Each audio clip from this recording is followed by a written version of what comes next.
It is probable that everybody who is at all a constant dreamer has had at least one experience of an event or a sequence of circumstances which have come to his mind in sleep, being subsequently realized in the material world.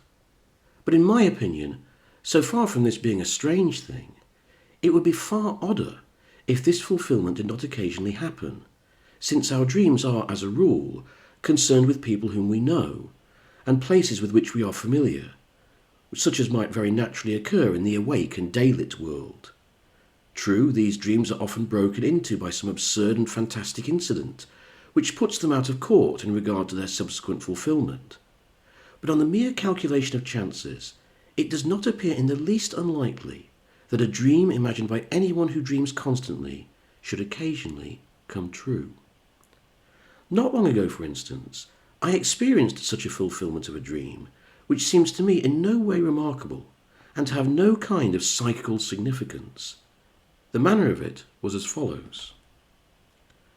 A certain friend of mine living abroad is amiable enough to write to me about once in a fortnight.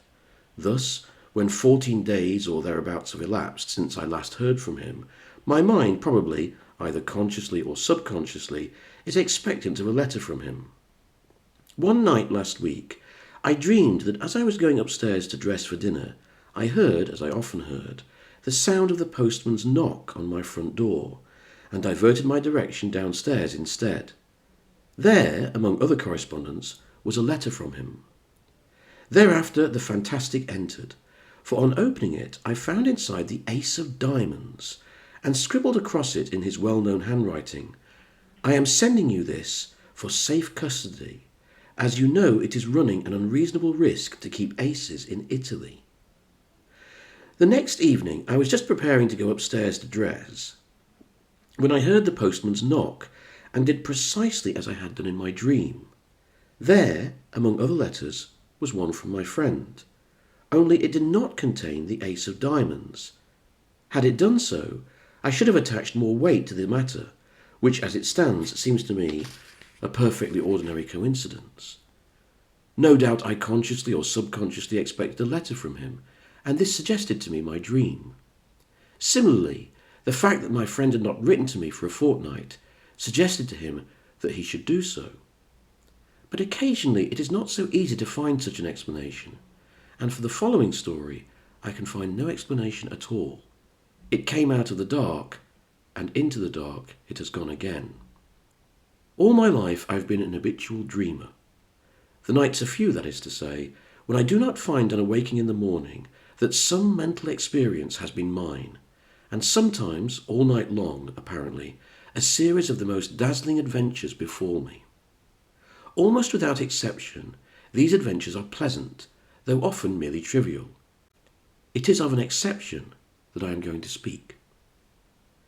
It was when I was about 16 that a certain dream first came to me, and this is how it befell. It opened with my being set down at the door of a big red brick house, where, I understood, I was going to stay. The servant who opened the door told me that tea was being served in the garden, and led me through a low, dark-panelled hall with a large open fireplace onto a cheerful green lawn set round with flower beds. There were grouped about the tea table a small party of people, but they were all strangers to me except one, who was a schoolfellow called Jack Stone, clearly the son of the house, and he introduced me to his mother and father and a couple of sisters. I was, I remember, somewhat astonished to find myself here, for the boy in question was scarcely known to me, and I rather disliked what I knew of him. Moreover, he had left school nearly a year before. The afternoon was very hot, and an intolerable oppression reigned. On the far side of the lawn ran a red brick wall, with an iron gate in its centre, outside which stood a walnut tree. We sat in the shadow of the house, opposite a row of long windows, inside which I could see a table with cloth laid, glimmering with glass and silver. This garden front of the house was very long, and at one end of it stood a tower of 3 stories, which looked to me much older than the rest of the building. Before long, Mrs. Stone, who, like the rest of the party, had sat in absolute silence, said to me, "Jack will show you your room," I have given you the room in the tower." Quite inexplicably, my heart sank at her words. I felt as if I had known that I should have the room in the tower, and that it contained something dreadful and significant. Jack instantly got up, and I understood that I had to follow him.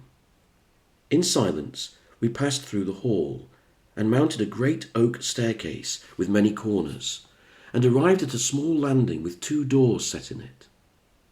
He pushed one of these open for me to enter, and without coming in himself, closed it after me. Then I knew that my conjecture had been right. There was something awful in the room, and with the terror of nightmare growing swiftly and enveloping me, I awoke in a spasm of terror.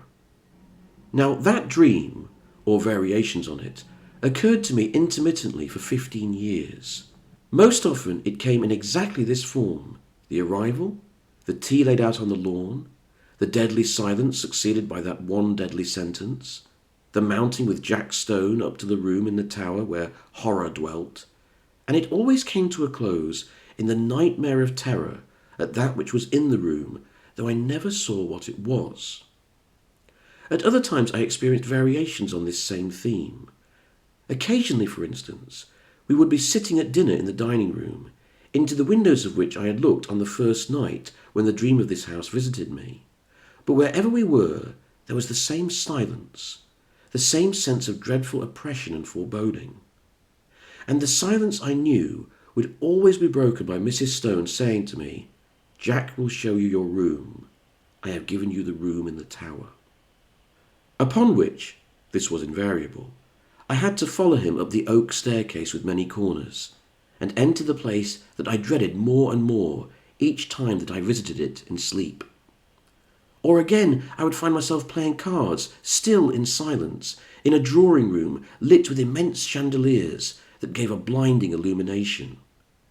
What the game was, I have no idea. What I remember with a sense of miserable anticipation was that soon Mrs. Stone would get up and say to me, "Jack will show you your room. I have given you the room in the tower." This drawing room where we played cards was next to the dining room, and, as I have said, was always brilliantly illuminated, whereas the rest of the house was full of dusk and shadows. And yet, how often, in spite of those bouquet of lights, have I not pored over the cards that were dealt me, scarcely able for some reason to see them. Their designs, too, were strange. There were no red suits, but all were black, and among them there were certain cards which were black all over. I hated and dreaded those. As this dream continued to recur, I got to know the greater part of the house. There was a smoking room beyond the drawing room, at the end of a passage with a green baize door. It was always very dark there, and as often as I went there, I passed somebody whom I could not see in the doorway coming out. Curious developments, too, took place in the characters that peopled the dream, as might happen to living persons. Mrs. Stone, for instance, who when I first saw her had been black-haired, became grey, and instead of rising briskly as she had done at first when she said, "Jack will show you your room, I have given you the room in the tower," got up very feebly, as if the strength was leaving her limbs. Jack also grew up and became a rather ill-looking young man with a brown moustache, while one of the sisters ceased to appear, and I understood that she was married. Then it so happened that I was not visited by this dream for 6 months or more, and I began to hope, in such inexplicable dread did I hold it, that it had passed away for good. But one night after this interval, I again found myself being shown out onto the lawn for tea, and Mrs. Stone was not there, while the others were all dressed in black. At once I guessed the reason, and my heart leaped at the thought that perhaps this time I should not have to sleep in the room in the tower, and though we usually all sat in silence, on this occasion the sense of relief made me talk and laugh as I had never yet done. But even then matters were not altogether comfortable, for no one else spoke, but they all looked secretly at each other. And soon the foolish stream of my talk ran dry, and gradually an apprehension, worse than anything I had previously known, gained on me as the light slowly faded. Suddenly, a voice which I knew well broke the stillness. The voice of Mrs. Stone saying, "Jack will show you your room. I have given you the room in the tower." It seemed to come from near the gate in the red brick wall that bounded the lawn, and looking up, I saw that the grass outside was sown thick with gravestones.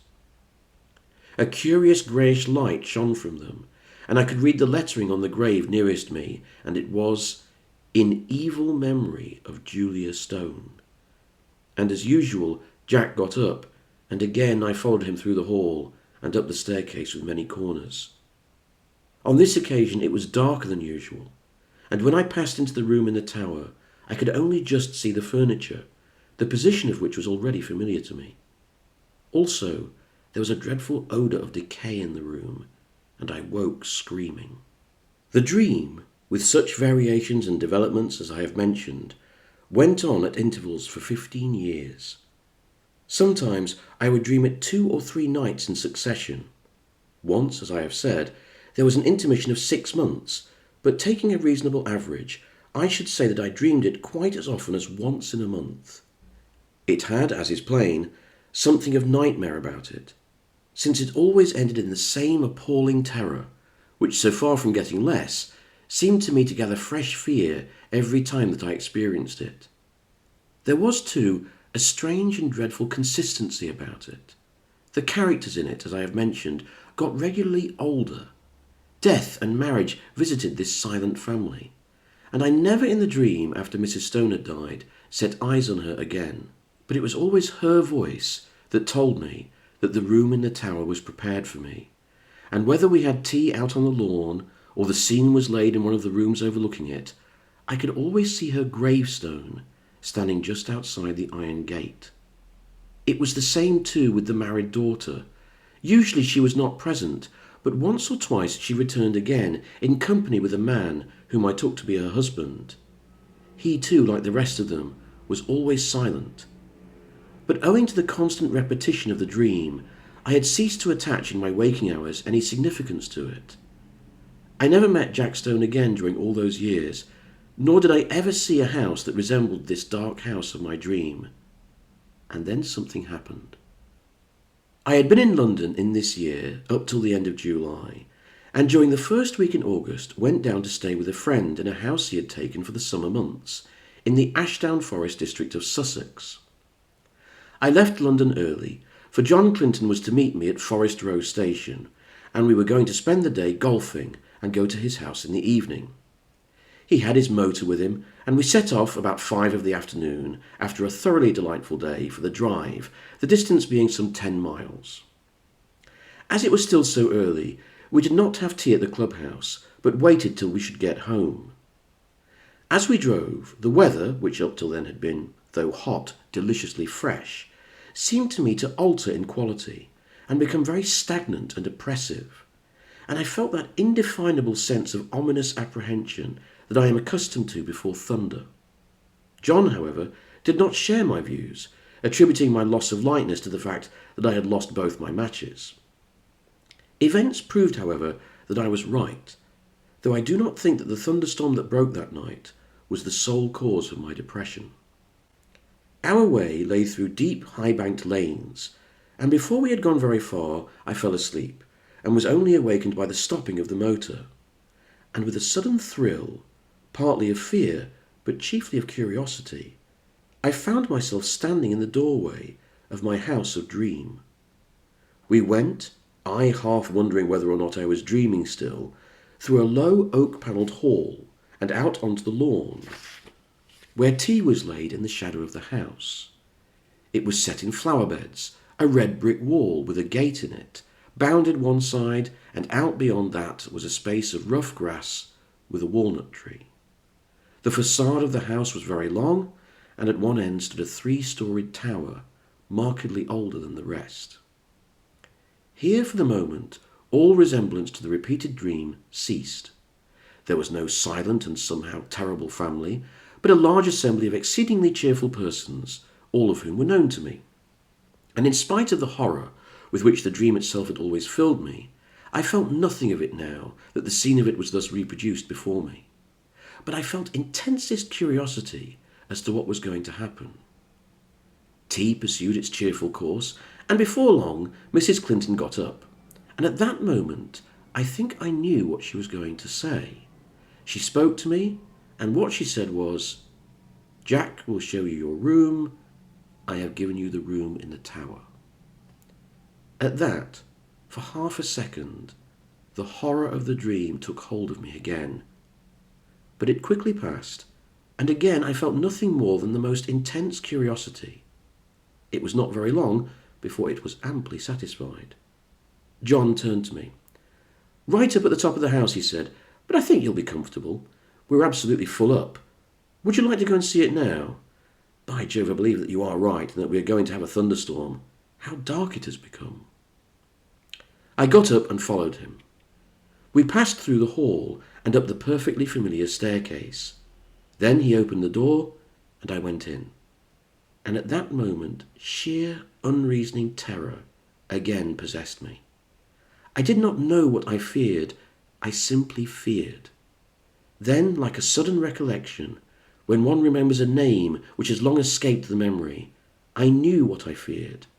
I feared Mrs. Stone, whose grave with the sinister inscription, "In evil memory," I had so often seen in my dream, just beyond the lawn which lay below my window. And then once more the fear passed me so completely that I wondered what there was to fear, and I found myself sober and quiet and sane in the room in the tower, the name of which I had so often heard in my dream, and the scene of which was so familiar. I looked around it with a certain sense of proprietorship, and found that nothing had been changed from the dreaming nights in which I knew it so well. Just to the left of the door was the bed, lengthways along the wall, with the head of it in the angle. In a line with it was the fireplace and a small bookcase. Opposite the door, the outer wall was pierced by two lattice-paned windows, between which stood the dressing table, while ranged along the fourth wall was the washing stand and a big cupboard. My luggage had already been unpacked, for the furniture of dressing and undressing lay orderly on the washstand and toilet table, while my dinner clothes were spread out on the coverlet of the bed. And then, with a sudden start of unexplained dismay, I saw that there were two rather conspicuous objects which I had not seen before in my dreams. One, a life-sized oil painting of Mrs. Stone. The other, a black and white sketch of Jack Stone, representing him as he had appeared to me only a week before, in the last of the series of these repeated dreams, a rather secret and evil-looking man of about 30. His picture hung between the windows, looking straight across the room to the other portrait, which hung at the side of the bed. At that I looked next, and as I looked I felt once more the horror of nightmare seize me. It represented Mrs. Stone as I had seen her last in my dreams, old and withered and white-haired. But in spite of the evident feebleness of body, a dreadful exuberance and vitality shone through the envelope of flesh, an exuberance wholly malign, a vitality that foamed and frothed with unimaginable evil. Evil beamed from the narrow leering eyes, it laughed in the demon-like mouth. The whole face was instinct with some secret and appalling mirth. The hands clasped together on the knee seemed shaking with suppressed and nameless glee. Then I saw also that it was signed in the left-hand bottom corner, and wondering who the artist could be, I looked more closely and read the inscription, "Julia Stone, by Julia Stone." Then came a tap at the door, and John Clinton entered. "Got everything you want?" he asked. "Rather more than I want," said I, pointing to the picture. He laughed. "Hard-featured old lady," he said. "By herself too, I remember. Anyhow, she can't have flattered herself much." "But don't you see," said I, "it's scarcely a human face at all. It's the face of some witch, of some devil." He looked at it more closely. "Yes, it isn't very pleasant," he said. "Scarcely a bedside manner, eh? Yes, I can imagine getting the nightmare if I went to sleep with that close by my bed. I'll have it taken down if you like." "I really wish you would," I said. He rang the bell, and with the help of a servant, we detached the picture and carried it out onto the landing and put it with its face to the wall. "By Jove, the old lady is awake," said John, mopping his forehead. "I wonder if she had something on her mind." The extraordinary weight of the picture had struck me too. I was about to reply when I caught sight of my own hand. There was blood on it, in considerable quantities, covering the whole palm. "I've cut myself somehow," said I. John gave a little startled exclamation. "Why, I have too," he said. Simultaneously, the footman took out his handkerchief and wiped his hand with it. I saw that there was blood also on his handkerchief.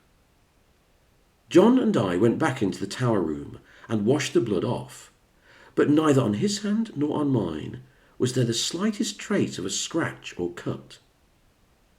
It seemed to me that, having ascertained this, we both, by a sort of tacit consent, did not allude to it again. Something in my case had dimly occurred to me that I did not wish to think about. It was but a conjecture, but I fancied that I knew the same thing had occurred to him. The heat and oppression of the air, for the storm we had expected was still undischarged, increased very much after dinner, and for some time most of the party, among whom were John Clinton and myself, sat outside on the path bounding the lawn, where we had had tea. The night was absolutely dark, and no twinkle of star or moon ray could penetrate the pall of cloud that overset the sky. By degrees our assembly thinned. The women went up to bed, men dispersed to the smoking or billiard room, and by 11 o'clock my host and I were the only two left. All evening I thought that he had something on his mind, and as soon as we were alone, he spoke. "The man who helped us with the picture had blood on his hand too, did you notice?" he said. "I asked him just now if he had cut himself, and he said he supposed he had, but that he could find no mark of it. Now where did that blood come from?" By dint of telling myself that I was not going to think about it, I had succeeded in not doing so, and I did not want, especially just at bedtime, to be reminded of it. "I don't know," said I, "and I don't really care so long as the picture of Mrs. Stone is not by my bed." He got up. "But it's odd," he said. "Now you'll see another odd thing." A dog of his, an Irish terrier by breed, had come out of the house as we talked. The door behind us into the hall was open, and a bright oblong of light shone across the lawn to the iron gate which led onto the rough grass outside where the walnut tree stood. I saw that the dog had all his hackles up, bristling with rage and fright. His lips were curled back from his teeth as if he was ready to spring at something, and he was growling to himself. He took not the slightest notice of his master or me, but stiffly and tensely walked across the grass to the iron gate. There he stood for a moment, looking through the bars and still growling. Then, of a sudden, his courage seemed to desert him. He gave one long howl and scuttled back to the house with a curious crouching sort of movement. "He does that half a dozen times a day," said John. "He sees something which he both hates and fears." I walked to the gate and looked over it. Something was moving on the grass outside, and soon a sound which I could not instantly identify came to my ears. Then I remembered what it was. It was the purring of a cat. I lit a match and saw the purrer, a big blue Persian, walking round and round in a little circle just outside the gate, stepping high and ecstatically, with tail carried aloft like a banner. Its eyes were bright and shining, and every now and then it put its head down and sniffed at the grass. I laughed. "The end of that mystery, I'm afraid," I said. "Here's a large cat having Walpurgis night all alone." "Yes, that's Darius," said John. "He spends half the day and all night there. But that's not the end of the dog mystery, for Toby and he are the best of friends, but the beginning of the cat mystery. What's the cat doing there? And why is Darius pleased while Toby is terror-stricken?" At that moment, I remembered the rather horrible detail of my dreams when I saw through the gate, just where the cat was now, the white tombstone with the sinister inscription. But before I could answer, the rain began, as suddenly and heavily as if a tap had been turned on, and simultaneously the big cat squeezed through the bars of the gate and came leaping across the lawn to the house for shelter. Then it sat in the doorway, looking out eagerly into the dark. It spat and struck at John with its paw as he pushed it in order to close the door. Somehow, with the portrait of Julia Stone in the passage outside, the room in the tower had absolutely no alarm for me, and as I went to bed feeling very sleepy and heavy, I had nothing more than interest for the curious incident about our bleeding hands and the conduct of the cat and dog. The last thing I looked at before I put out my light was the square empty space by my bed where the portrait had been. Here the paper was of its original full tint of dark red. Over the rest of the walls it had faded. Then I blew out my candle and instantly fell asleep.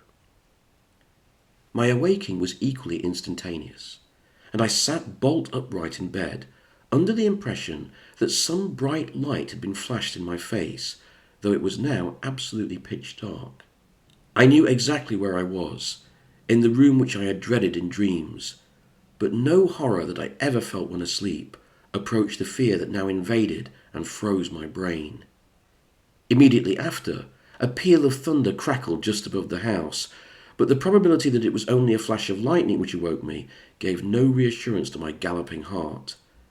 Something I knew was in the room with me, and instinctively I put out my right hand, which was nearest the wall, to keep it away, and my hand touched the edge of a picture frame hanging close to me. I sprang out of bed, upsetting the small table that stood by it, and I heard my watch, candle, and matches clatter onto the floor. But for the moment there was no need of light, for a blinding flash leaped out of the clouds and showed me that by my bed again hung the picture of Mrs. Stone, and instantly the room went into blackness again. But in that flash I saw another thing also, namely a figure that leaned over the end of my bed, watching me. It was dressed in some close-clinging white garment, spotted and stained with mould, and the face was that of the portrait. Overhead the thunder cracked and roared, and when it ceased and the deathly stillness succeeded, I heard the rustle of movement coming nearer me, and more horrible yet, perceived an odour of corruption and decay. And then a hand was laid on the side of my neck, and close beside my ear I heard quick-taken, eager breathing. Yet I knew that this thing, though it could be perceived by touch, by smell, by eye, and by ear, was still not of this earth, but something that had passed out of the body and had power to make itself manifest. Then a voice, already familiar to me, spoke. "I knew you would come to the room in the tower," it said. "I have been long waiting for you. At last you have come. Tonight I shall feast. Before long we will feast together." And the quick breathing came closer to me. I could feel it on my neck. At that, the terror which I think had paralyzed me for the moment gave way to the wild instinct of self-preservation. I hit wildly with both arms, kicking out at the same moment, and heard a little animal squeal, and something soft dropped with a thud beside me. I took a couple of steps forward, nearly tripping up over whatever it was that lay there, and by the merest good luck found the handle of the door. In another second I ran out onto the landing and had banged the door behind me. Almost at the same moment I heard a door open somewhere below, and John Clinton, candle in hand, came running upstairs. "What is it?" he said. "I sleep just below you, and heard a noise as if... Good heavens, there's blood on your shoulder." I stood there, so he told me afterwards, swaying from side to side, white as a sheet, with the mark on my shoulder, as if a hand covered with blood had been laid there. "It's in there," I said, pointing. "She, you know. The portrait is in there too, hanging up on the place we took it from." At that he laughed. "My dear fellow, this is mere nightmare," he said. He pushed by me and opened the door, I standing there simply inert with terror, unable to stop him, unable to move. "Whew, what an awful smell," he said. Then there was silence. He had passed out of my sight behind the open door. Next moment he came out again, as white as myself, and instantly shut it. "Yes, the portrait's there," he said, "and on the floor is a thing spotted with earth, like what they bury people in. Come away, quick, come away." How I got downstairs I hardly know, An awful shuddering and nausea of the spirit rather than of the flesh had seized me, and more than once he had to place my feet upon the steps, while every now and then he cast glances of terror and apprehension up the stairs. But in time we came to his dressing room on the floor below, and there I told him what I have here described. The sequel can be made short.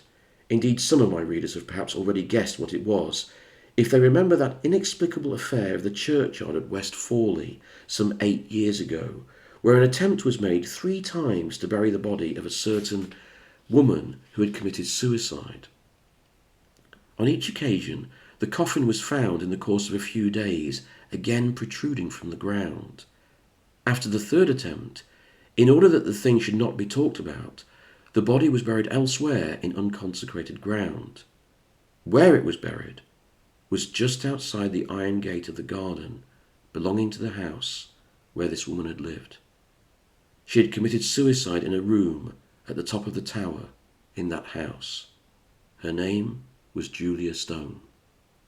Subsequently, the body was again secretly dug up, and the coffin was found to be full of blood.